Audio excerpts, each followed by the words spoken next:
علی مشایخی هستم با آموزش ساخت کانفیگ ساده در خدمت شما دوستان عزیز هستم. صفحه ورود سایت رو پیدا میکنید. بازم مثل آموزش های قبلی پیش میریم.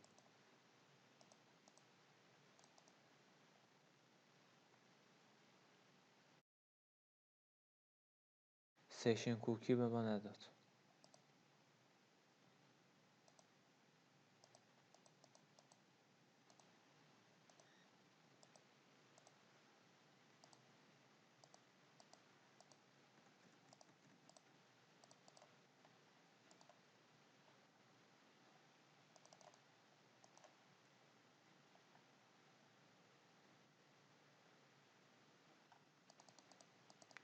اینو به عنوان FK انتخاب میکنم و وارد برنامه کردم.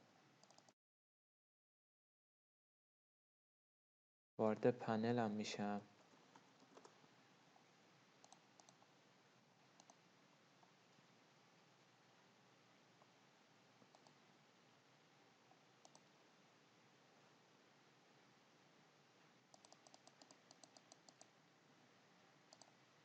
اینو به عنوان SK انتخاب میکنم.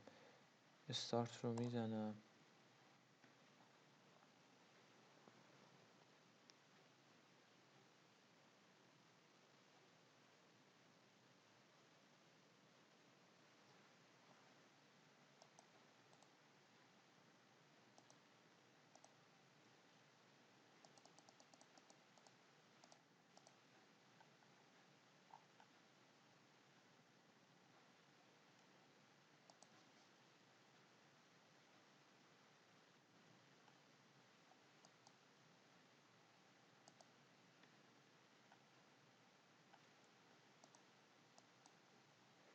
اکانتمو که تست کرد رفته توی تو چک.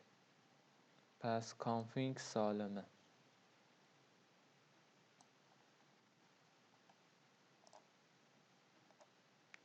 دوستان من آموزش رو قطع میکنم.